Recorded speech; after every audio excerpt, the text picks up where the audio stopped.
Good evening, folks. In today's lecture, I would like to explain how to read an abdominal X-ray.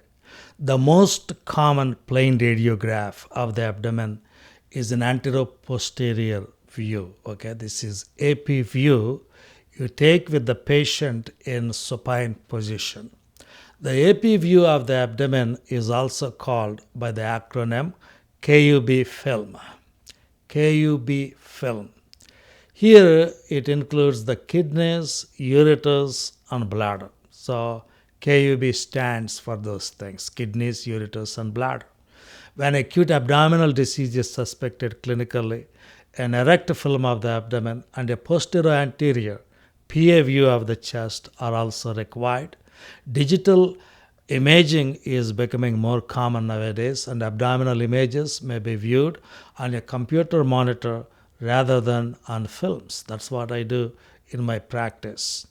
So, normal imaging, if you see soft tissue, the abdomen is composed primarily of soft tissue.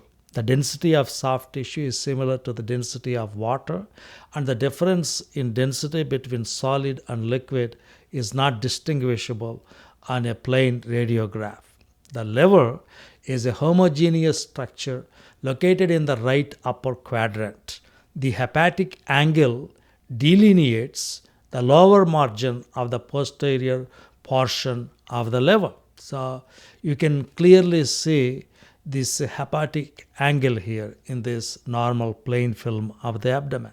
The lower margins of the posterior portion of the liver, the so-called hepatic angle, is seen here. And organ enlargement can be recognized by the effect of displacement on nearby bowel loops or by obliteration of the adjacent normal fat or gas pattern. Hepatomegaly may compress the proximal transverse colon below the right kidney. In the left upper quadrant, a similar angular structure, the splenic angle, can be identified by the fat shadow around the spleen. So you can clearly see the splenic angle in this image. Splenomegaly may push the splenic flexure of the colon downward, and the lower part of the spleen are delineated by a fat shadow. So these fat shadows should be carefully evaluated. Both kidneys and the psoas muscle shadows, you can see here by the arrowheads, are outlined by a fat shadow, a large fused renal shadow across the psoas muscle, and lumbar spine suggests a horseshoe kidney. Then the pro-peritoneal fat stripe is also shown bilaterally in this image. So if you see fat shadow, okay, what is fat shadow? Fat density, which is between that of soft tissue and that of gas, outlines the contour of solid organs or muscles. In obese patients, fat may not be distinguishable from ascitic fluid on plain abdominal films. Flank stripe. What is a flank stripe? The flank stripe, also called the properitoneal fat stripe, is a line of fat next to the muscle of the lateral abdominal wall. The flank stripes are symmetrically concave or slightly convex in obese people and are located along the side of the abdominal wall.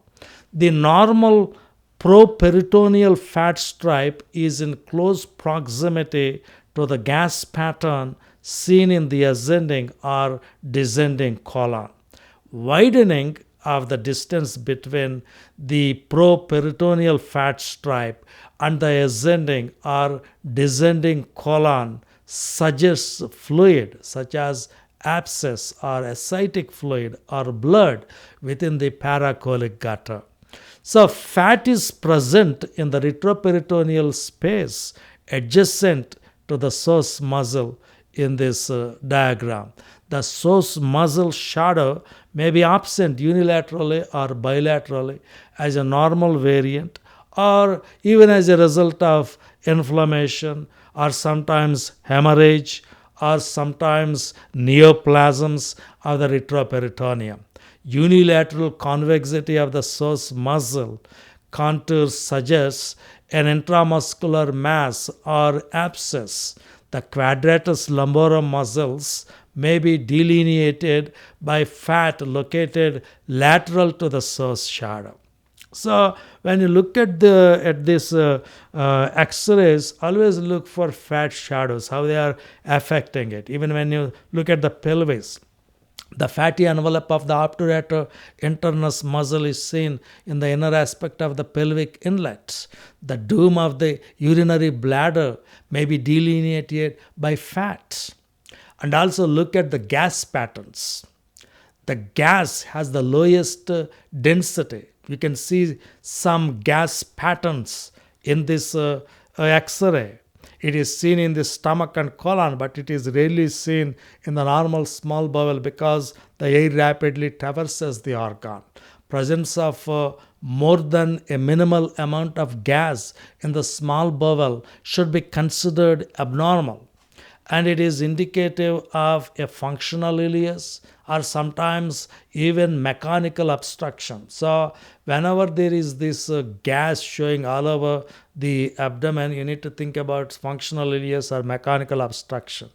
So identification of the differences between the gas shadows of the jejunum, ileum or colon helps to assess the location of bowel obstruction.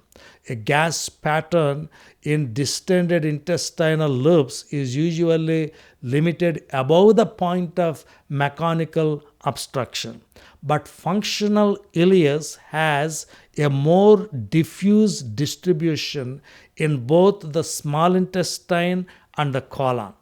If the gas shadow in the intestine is displaced to an unusual location, a soft tissue mass, either inflammatory or neoplastic, may be suspected.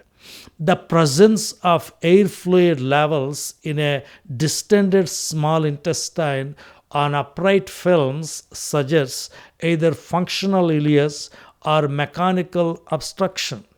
So fluid levels within the stomach or colon are ordinarily of no pathologic importance because fluid may be introduced by oral agents or by cleansing enemas.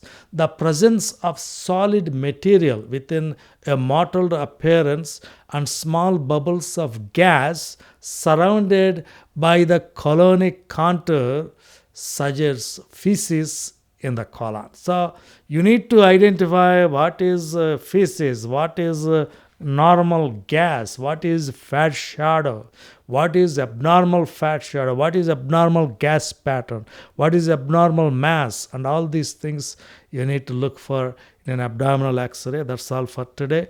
I will come back with more material on abdominal X-rays and how to read them, and I will see you in the next video.